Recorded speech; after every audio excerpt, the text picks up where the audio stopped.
Sveiki, gerbiami Lietuvos žmonės, šį vakarą su jumis sveikinasi Algimantas Krupelis, šį vakarą žiniuose matysite.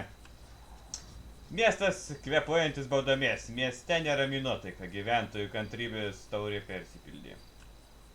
O klausimai dar vakar tyliai sukiosi virtuvėje prie garuojančios arbatos. Šiandien jau skamba garsiai ir aiškiai. Ar vis dar gyvename laisvėje, ar tik tvarkingai kvepuojame po režimu? Staiga sugriežtėjusi tvarka, dažnėjančios baudos už menkiausius pažeidimus ir nuolatinė kontrolė palieka savo žymę miesto kasdienybėje. Vieni sako, kad tai tvarka, kiti, kad tai dusinančios rankos šešėlis. Šiandien žiniuose pareigūnų pusė. Paprasto miestiečio žvilgsnis ir nematoma įtampa. Tvyranti tarp eilinio žmogaus ir eilinės baudos. Ar tikrai viskas daroma vardan gerovės, o gal tiesiog kažkas per stipriai prisuko varžtus? Likite su mumis ir viską išgirsite. Gero žiūrėjimo. Čiulpkit bibi mentai. Nu, aš pasakysiu šiaip nuoširdžiai, čiulpkit bibi mensai.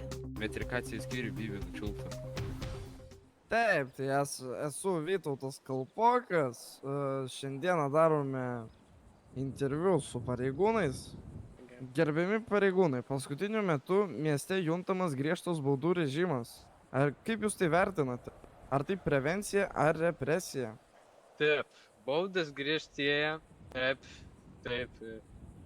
Ir labai griežtės ir taip, dėl to, kad labai daug žmonių nori užsimti tokiais blogais dalykais, visokiom čia nelegaliom veiklom, visą kitą. Baudinėja žmonės, bet ne. Bet mes didinam baudas ir gal pastebėt, kad jau mažai tų visokių nusikaltėlių, ne? Nelabai. Mieste sklinda kalbos apie baudų planus. Ar tai tik mitas? Ar pareigūnai išties turi skaičių, kurį reikia pasiekti? Baudų nesvarbu, žodžiu. Mes žiūrim, kaip piliečiai elgesi ir žiūrim, ką jie ten padaro. Tai va. Gerai, ir pabaigai, ar esate kada nors pats gavęs baudą? Nu, gal biškį ir esu. Tiesą sakant, kažkada labai seniai dar kai nedirbau čia, tai man teko biškį dviratuką paimti. Buvo mažas dviratukas, viską čia prie kiemo policijos. Nu ir buvau biškį pasiėmęs, galvojau, davažiuosiu, nieko ten nebuvo, nei vaikų, nei saugosi, visą kitą. Pasiėmiau, davažiavau iki medikų ir atvažiavo policija, baudą davė už tai, kad pavogiau dviratuką, nors aš tiesiog biškį gal ir pasiskolinau. Aha. Ir ar jūsų manimu jos nusipelnėte? Manau jo, nes, vis tiek kažkieno tas dviratis buvo. Ne mano. Gerai, tai sveiki, aš esu Vytautas Kalpokas. Kalbėsime šiandieną apie pareigūnų priespaudą mieste. Prisistatykit. Vasė Atrabotkė. Ar pastaruoju metu jaučiatės stebimas, ar net persekiojimas dėl menkiausių nusižengimų? Taip. Kas taip? Taip, jaučiuosi. Nachai.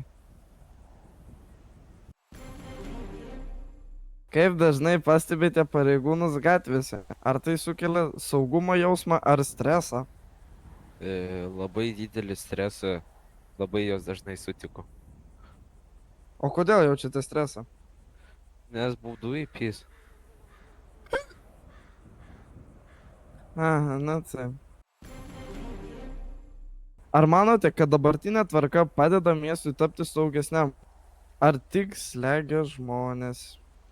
Visiškai nepadeda. O kodėl taip manote?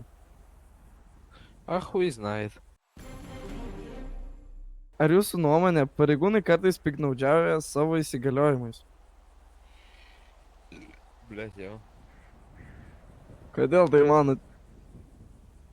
Nu, ką, žinau, per daug jie čia kažką dėliojama. Aha. Jei galėtumėte perduoti vieną žinutę komisarui Vatui, ką jam pasakytumėt? Bля, aš net nežinau, kas toks. Pareigūnas aukšto rango. ką aš žinau. Nu nieko, nu ką. Ai, metrikacijos skyrių Bibi nučiultų. Ačiū labai, kad dalyvavote interviu su Vytautu Davai, Kalpoku. pūs, nahui. Gerai. Aš Igoris Magnecovas, dirbu čia Džeko garaže, jau labai seniai, šiaip gerai dirbu. Jeigu reikia mašiną pataisyti, visada galite susitikti su manimi, atvažiuoti ir aš pataisysiu. Gerai, tai aš jūsų paklausiu kelis klausimus apie pareigūnų priespaudą mieste. Aha, Pirmas klausimas būtų, ar pastaruoju metu jautėte stebimas ar net persekiojimas dėl menkiausių nusižengimų? так, tai čia, žinai, čia mes garažai turim savo panetikės. Tai, būna kartais įsidaužom česnukus susipykėt, za? O pareigūnai pastoviai kažką iškviečia aplinkui, za?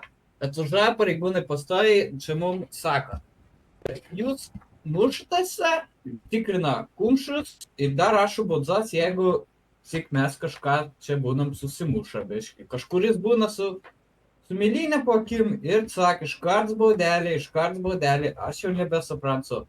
Mes negalim savo panieckių turėti čia garažą ir kaip. Nu jo, visai čia jau.